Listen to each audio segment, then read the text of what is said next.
నమస్తే welcome to our channel. నిరుద్యోగుల అంశంపైన are Krishnaiah గారు ఇవాళ ఏదైతే 20 తారీఖు నాడు మహాధరణ నిర్వహిస్తబోతా ఉన్నారని చెప్తా ఉన్నారు. సో వారితో మాట్లాడి పూర్తి వివరాలు తెలుసుకుందాం. సార్, ఎట్లా చూస్తారు ఇవాళ ఏరుకోరు తెచ్చుకున్న నిరుద్యోగులు ఇలా ప్రభుత్వం పైన మండిపాటు చేస్తారంటే ఈరోజు కాంగ్రెస్ ప్రభుత్వం అధికారంలో ఉన్నదంటే నిరుద్యోగుల యొక్క పోరాట ఫలితంగానే అధికారంలోకి వచ్చింది. కానీ ప్రస్తుత ప్రభుత్వం నిరుద్యోగ సమస్య మీద పూర్తి స్థాయి దృష్టి కేంద్రీకరించడం లేదు. ఇది రాజకీయ కోణం కాదు, వాస్తవిక కోణం.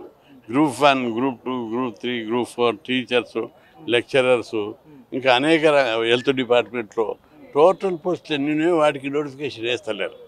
నోటిఫికేషన్ వేసేటప్పుడు 3 పాయింట్లు చూడాలి. ఈ గత 10 గ్రూప్ 1 ఉంది, గత 10 సంవత్సరాలుగా గ్రూప్ 1లో ఎంతమందికి ప్రమోషన్ ఇచ్చారు, ఎంతమంది రిటైర్ అయ్యారు, ఎన్ని పోస్టులు క్రియేట్ చేశారు, కొత్త జిల్లాలు, కొత్త మండలాలు ఇవన్నీ వచ్చినాయి. కాబట్టి ఎన్ని పోస్టులు క్రియేట్ అయినాయి, ఇందులో 50% డైరెక్ట్ రిక్రూట్మెంట్ కోటా కింద భర్తీ చేయాలి. అట్లా లెక్కించకుండా ఇప్పుడున్న ఖాళీలల్లా ఏదో నామమాత్రం గీయడానికి ప్రయత్నం చేస్తారు. అట్లా ఇవ్వద్దు. యూత్ అండ్ యువరక్తము సివిల్స్లో, సెంట్రల్ సర్వీసెస్లో కరెక్ట్ లెక్కించి ఎవ్రీ ఇయర్ ఇస్తారు. ఇక్కడ అట్లా లేదు ఆ పరిస్థితి. అందుకే డైరెక్ట్ రిక్రూట్మెంట్ కోటా ఎన్ని వస్తాయో గ్రూప్ 1లో 50%, గ్రూప్ 3లో 30 నుంచి 50%, గ్రూప్ 2లో, గ్రూప్ 3లో అంతా కూడా 40%, గ్రూప్ 4లో 100%. ఇవన్నీ కూడా డైరెక్ట్ రిక్రూట్మెంట్ కోటా కింద భర్తీ చేయాలి. ఈ విషయంలో మన ప్రభుత్వం ముఖ్యమంత్రి అధ్యక్షత సమావేశం ఏర్పాటు చేసి ఒక సీనియర్ ఐఏఎస్ ఆఫీసర్ ఆధ్వర్యంలో ఒక కమిటీ చేసి ఈ పోస్టులను క్యాలిక్యులేట్ చేయాలి. చేసి నిరుద్యోగులకు రావాల్సినవన్నీ కూడా భర్తీ చేయాలని చెప్పి నేను డిమాండ్ చేస్తాను. జాబ్ క్యాలెండర్ అన్నారు, మెగా డిఎస్సి అన్నారు, అవన్నీ అన్నారు. అవి ఏమి కూడా పార్టీ అమలు చేయడం లేదు. సో ఇంకా కొంత టైం ఇస్తున్నాము జాబ్ క్యాలెండర్ గురించి. కానీ మేజర్గా డైరెక్ట్ రిక్రూట్మెంట్ కోటా కింద ఎన్ని వస్తాయో అవి ఇస్తేనే బాగా. టీచర్స్ ఉన్నాయి, 40,000 ఖాళీలు ఉన్నాయి. ఏదో 11,000 ఇచ్చి మెగా డిఎస్సి అంటే ఎట్లా? ఎవరు చెప్పారు మీకు? పెట్టు మీటింగ్ టీచర్ సంఘాలు, మేము మాతోటే కాదు, టీచర్ సంఘాలను కూడా వీడు ఎన్ని వేకెన్సీలు ఉన్నాయి టీచర్ పోస్టు. 1:30, 1:40 కాదు. ఎంత అవసరం సబ్జెక్టు వైజ్గా ప్రతి స్కూల్లో ఎంత అవసరం అట్లా తీయాలి. లెక్క తీయడం లోపల మౌలికంగా వాళ్ళు పొరపాటు చేస్తున్నారు. అందుకే పోస్టులు తక్కువ చూపెడుతున్నారు. అందుకే ఈ వైఖరి మార్చుకొని విధానమైన పరమైనటువంటి నిర్ణయాల లోపల మార్పులు తీసుకురావాలని నేను డిమాండ్ చేస్తాను. ప్రభుత్వ అధికార లోపమా లేకపోతే వాళ్ళకి అవగాహన లేకపోవడమా, ఏం లోపం?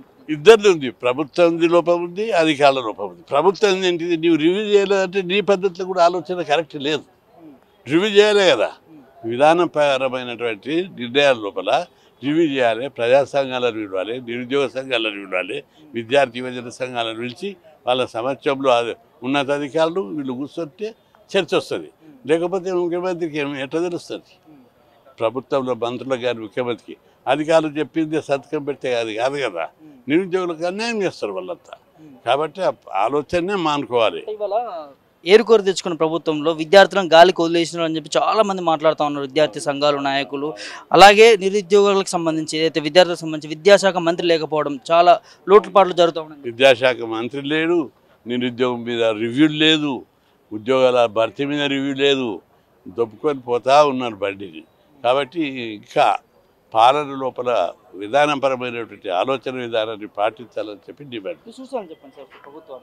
ప్రభుత్వం గ్రూప్ 1, గ్రూప్ 2, గ్రూప్ 3 పోస్టుల లోపల డైరెక్ట్ రిక్రూట్మెంట్ కోటాను నిరుద్యోగులకు ఎంత వస్తుందో అంతా భర్తీ చేయాలి. మెయిన్గా గ్రూప్ 1లో 50%, గ్రూప్ 2లో 30-40, గ్రూప్ 3లో 40%, టీచర్లలో 100%. ఇట్లా మొత్తం పోస్టులను భర్తీ చేయాలని డిమాండ్ చేస్తున్నా. రెండవది, వెయిటింగ్ లిస్టు ఉండాలి. వెయిటింగ్ లేకపోతే రిన్యూయింగ్ పద్ధతి, ఆప్షన్ పద్ధతి పెట్టాలి. ఒకే అభ్యర్థి 6 పోస్టులకు సెలెక్ట్ అయితే ఒక దానిలో జాయిన్ అవుతాడు. ఇంకా 5 పోస్టులు అట్లే పెండింగ్ పెట్టి బ్యాక్లాగ్ అంటే ఎట్లయితే కాదు.